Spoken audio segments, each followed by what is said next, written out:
Hi guys, my name is Amy and this is Piper. And today I wanted to show you some of my favourite houseplants this month, so let's get started. I'll start with some of the smaller plants while I've got Miss Pipes up here. The first plant I want to show you is my Peperomia Polybutria. And one, I love it because it's a peperomia, it's got those lovely glossy leaves, which is definitely something I look for in a plant. But also it's kept up with putting out really big leaves. A lot of these really big ones are the ones it had when I got it in the garden centre, but some of the newer ones are still pretty decently sized and really well, and I'm just really happy with it. I'm excited for it to get some good height to it, and yeah, I've got some little propagations going as well that at some point I'll put them all together, but I'm just really happy with it. It's so cute, really glossy and lovely, and a lovely pet friendly option as well if that's something that you need. Are you okay? Are you sleepy today?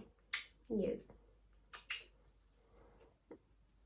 So Peperomia Polybutria, really gorgeous. Fast growing for a peperomia, I'd say. Not super fast, but compared to some, I've definitely noticed lots of lovely new leaves. Are you okay? Are you so tired today? The next little plant I want to show, it's another peperomia. I have got, I think, 3 Peperomia on this list today.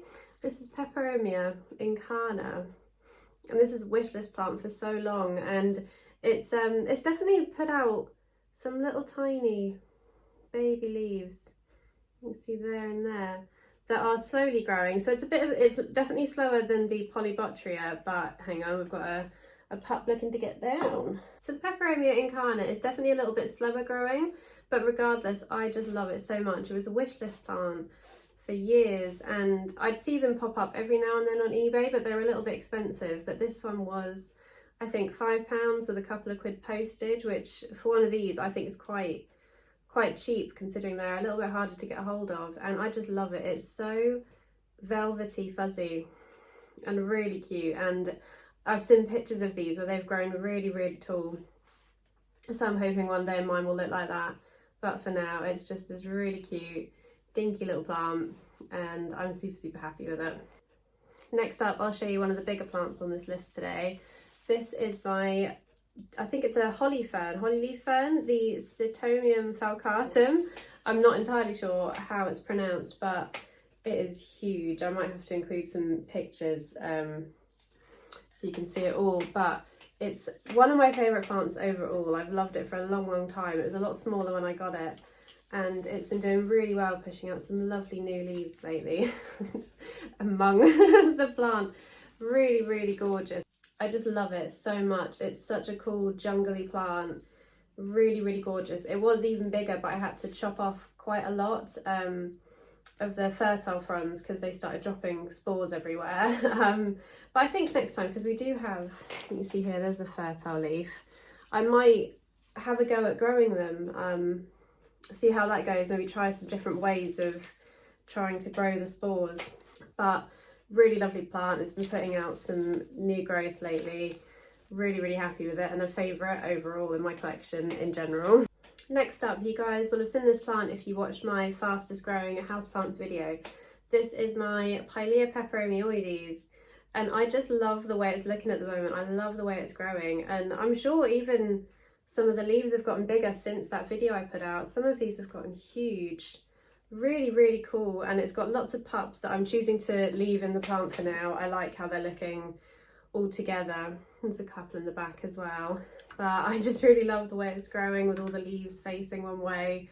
I think it's really cool. You can rotate these so that they grow a bit more dome-like all the way around, but I think it's super fun like this. And at some point, I think I want to repot it into something that's not terracotta and see how we go, but I do love how it looks in this slightly shallower pot.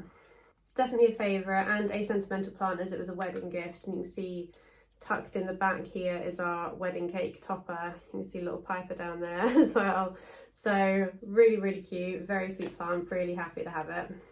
Next up, another plant I've talked about in a previous video. I got this variegated African violet for £5. It was reduced, and I repotted it not long after I brought it home because the soil hadn't dried out after several weeks of having it. So I unpotted it, and it had this like solid soil plug right by the roots, which I removed, and I've repotted it into a much smaller pot and given it some better draining soil. And if you watched my plant chores video, you'd have seen I was a little bit worried about it, because after I repotted it, it really wilted, all like a bunch of the lower leaves went really flat down, and I thought I might have stressed it out a bit too much, but it's been absolutely fine. It's perked back up, the leaves feel nice and firm, and I think, oh, there is, yeah, there's a little bloom.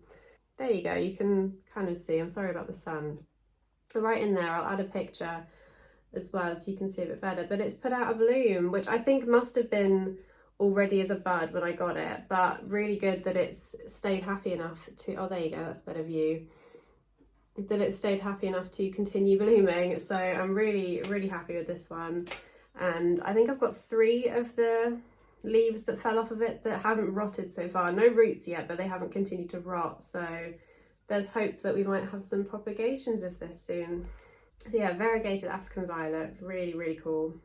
Next up, the last peperomia on this list, and another sort of rescue reduced plant. This is Peperomia Lily, and I got this a couple of months ago maybe, I think, and it was reduced down to £2, and it's done really, really well. I repotted this one as well, because it had one of those mesh plugs, and it's not reacted badly to that, and it's been putting out tons of new growth at the bottom there, as you can see. Really, really cool.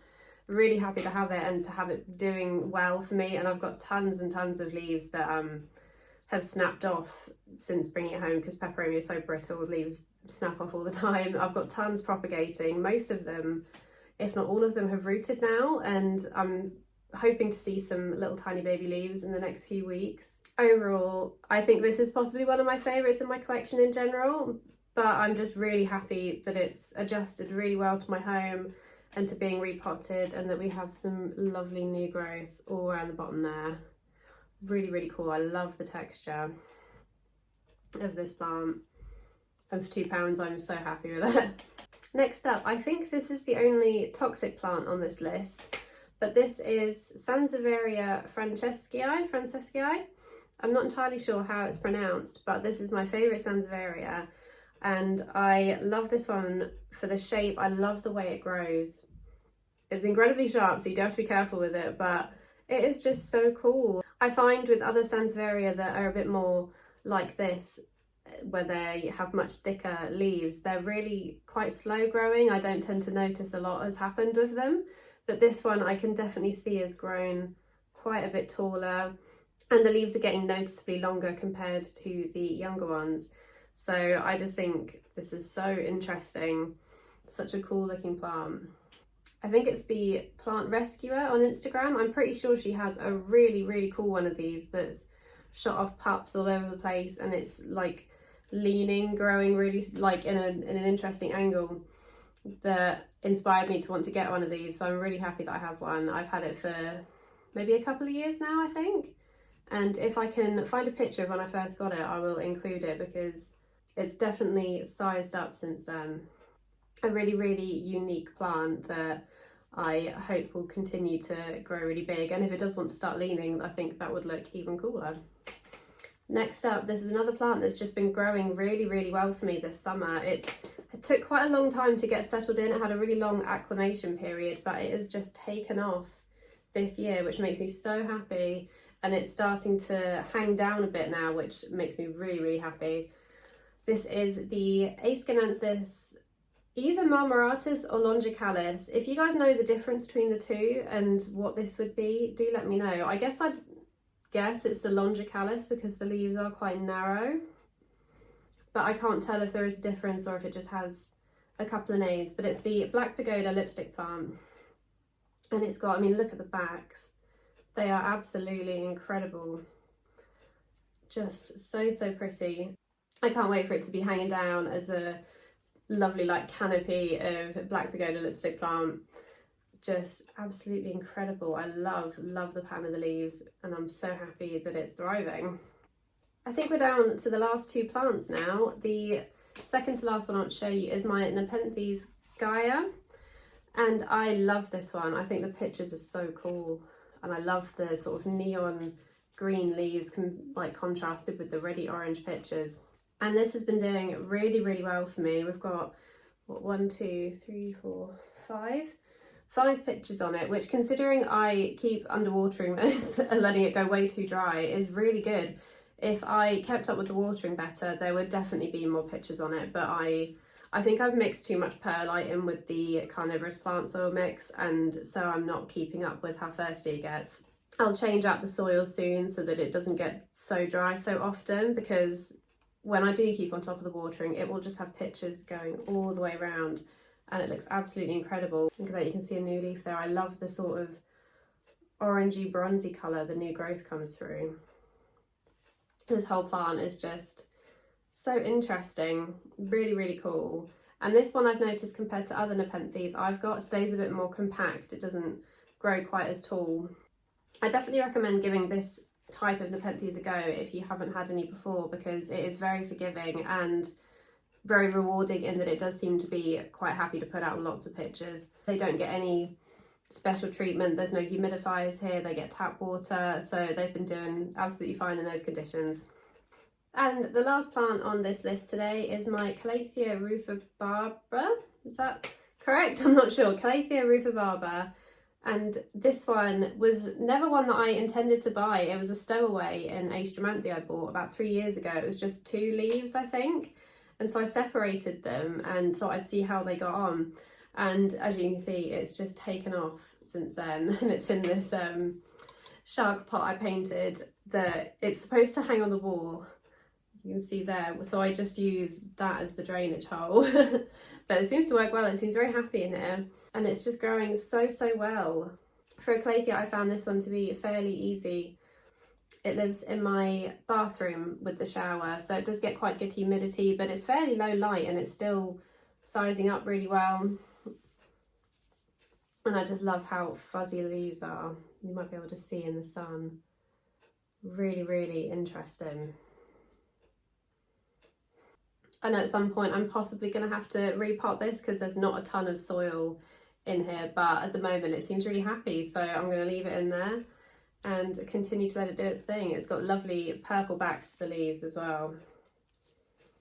Again, this one just gets tap water, so although it does get a bit of extra humidity being in a bathroom, it's still only getting tap water, and there's not really any crisping, I don't think. If there is, it's really, really minimal. But yeah, that is the last plant on this list to show you today.